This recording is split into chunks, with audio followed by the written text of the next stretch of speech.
excited to introduce you to Brian Oglesby. He's done so much research for the book that we're going to talk about. And it's a book that has information I think that a lot of people don't know. Check out the title, Progressives, Leftists, and Black America. How the leftist progressive policies and causes, this is the key, have been bad for Black America. You say that to some people and they'd say, what? What are you talking about? So Brian, first of all, what made you decide you were going to write this book? I think the reason why I decided to write the book is because I noticed that immigrants had been coming to the United States and they had been running circles around Black people in business creation and PhD attainment, especially in mathematics and science. And they had been doing a whole lot better than and one group that really impressed me was Black Africans of Nigerian descent. They're really starting a lot of businesses and really doing well in the PhDs and the MDs in mathematics and science. And so I was wondering, why is it that Black Americans seem to be behind all these groups? And what did you find out? You found out a lot of things, and we want people to get the book, and you can really dive deep into this research that took you more than 7-8 years to put this together. Yeah. But what were some of the key things that you found out that held Black America back? Well, one of the reasons why I described the feminist movement, and I thought that the feminist movement was one thing that held Black Americans back, and it's not because Planned Parenthood. I didn't discuss Planned Parenthood, but Planned Parenthood, abortion is one thing in the inner cities, and Black women, a lot more of them have had a lot of abortions than any other group of people. And the feminist movement was the educational system. It was feminized.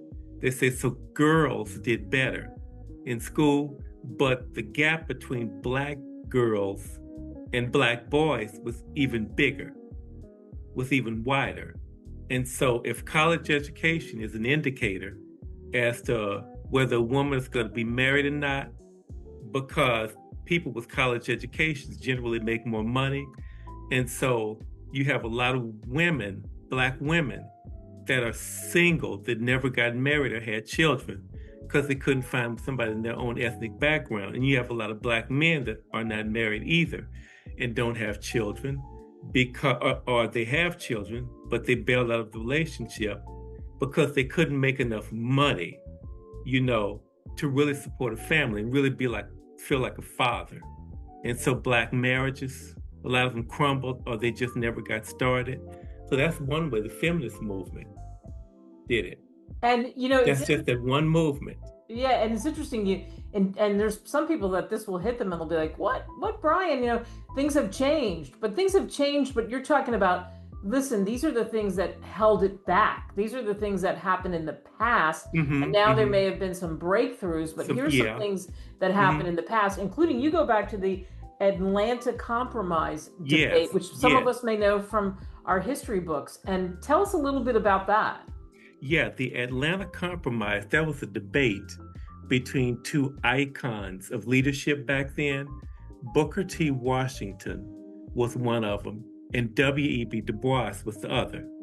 W.E.B. Du Bois's, his claim, his theory that he supported was that Black people the Civil War is over with, it's ended, and so Black people should just integrate with whites and become a part of white society.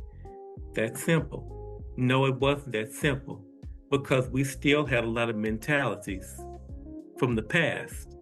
And a lot of those people, actually, some of those people, they were more likely to be your conservative people and your classical liberals back then. But now we got a group of conservatives that are different.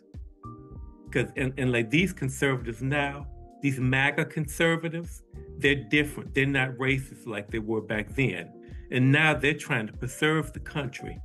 And that would be good for Black people. Now we can live in a constitutional republic where people have freedom of speech, freedom of the press, freedom of religion, and where people can, see, now we can. See, but before we couldn't. So now I think it's better for us to work with conservatives than progressives are, because the progressives and the left, by doing this, I think they're creating more racism and prejudice. So So you're that saying the debate, policies, yeah, with their policies, that debate where Booker T. Washington wanted Black people to cast their buckets down and start businesses and start a community of their own,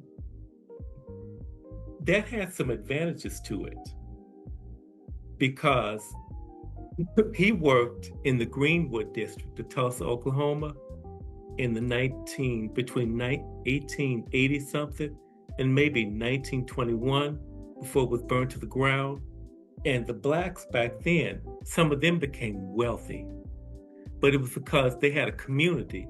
They practiced group economics back then, and the feminist movement hadn't went as far as it went. And this problem with integration hadn't went as far as it went back then. So there were some advantages to that back then.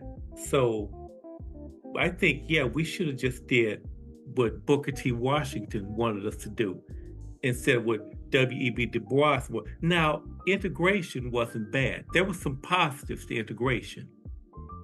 Some good things for Black people and white people came out of integration. So I'm not saying it was all bad. It wasn't. In integration, Black people got to work in some career fields that they wouldn't have maybe been allowed to work in. Like maybe a pharmaceutical sales rep. The Black community may not have had a pharmaceutical company to work for anybody, for all the Black people to go to and work, because you'd have to have doctors that were all Black doctors and Black people that only bought their medications from the Black firm. That wouldn't work.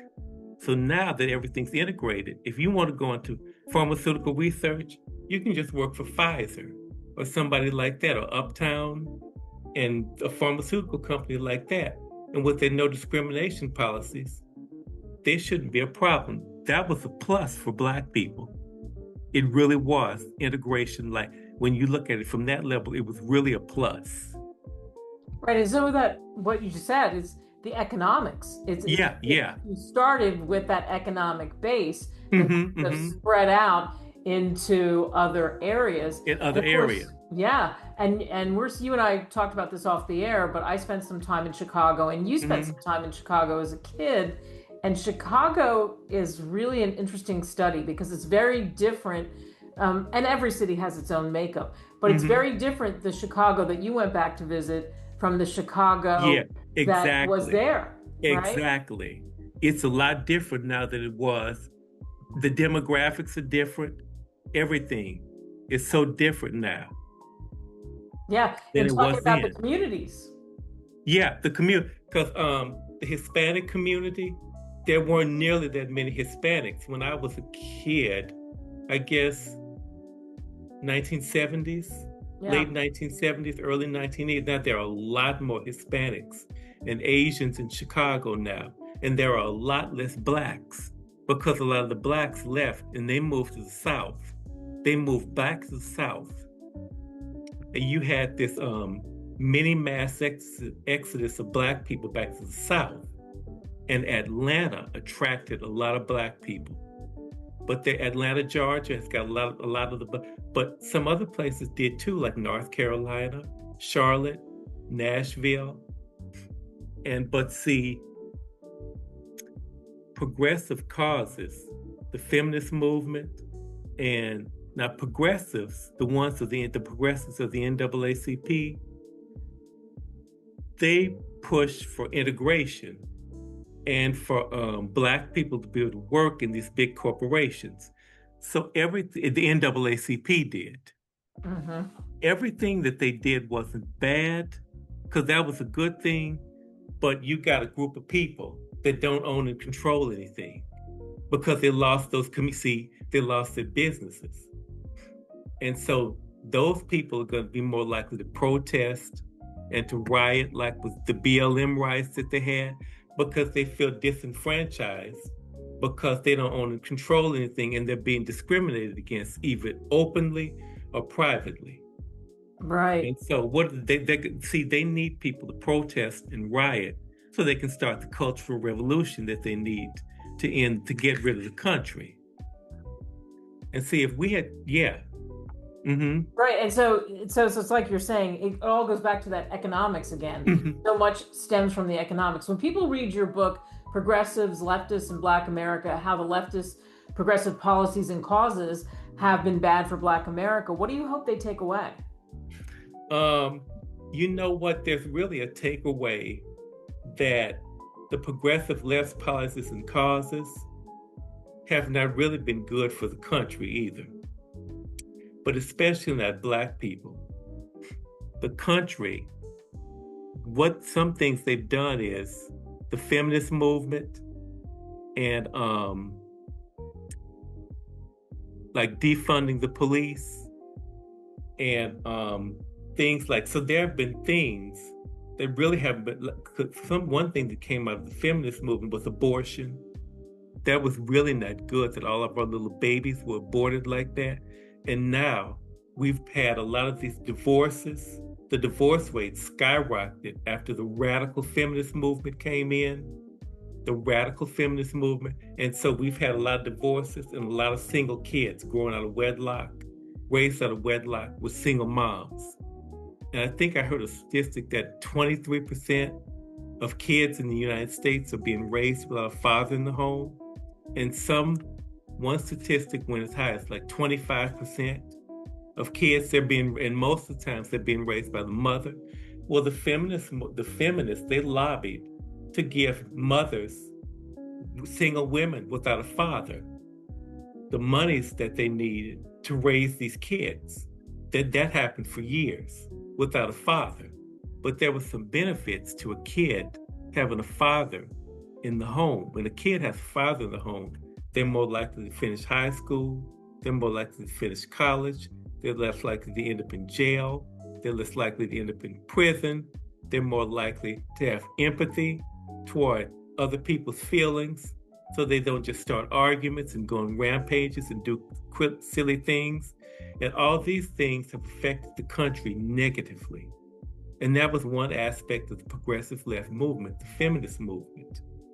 Yeah. And so it's affecting the whole country. It's not just affecting the Black community. They can get that out of the book. But Right. they're going to especially see how it affected the Black community. Right. And you're not saying that women shouldn't have had the right to vote or had rights. Oh, no. It's just, so everybody knows, it's just that the specifics of it that are there that a lot of people don't realize in what specifically it did in the Black community. Exactly. In the Black, because you see, when the feminist movement first started, it kind of started before, in essence, before the Civil War with Susan B. Anthony and the women suffragettes. But back then it wasn't called the feminist movement or feminism. It was called the women's liberation movement. And the women's liberation movement was fine. There was nothing wrong with that, because back then, I think they had some laws where a man could marry a woman and she couldn't represent, in certain circumstances, she couldn't represent herself in court. So her husband had to, and so he could take all her stuff from her. Most of the times that didn't happen because women were a protected class, but women didn't have certain rights and certain perks that they had as women. And the women's liberation movement earlier changed that. So there was nothing wrong with it. It's just when the feminist movement came in, and we had these radical feminists in the second and third wave, and then we had the Me Too movement, which was horrible for some men. They were accused of things sometimes they didn't do. Right, right. You can get Brian's book, by the way, on Amazon or Barnes and Noble. Yes. Brian, thanks so much for coming on. Thank you. It was a pleasure to be on your show. I appreciate it.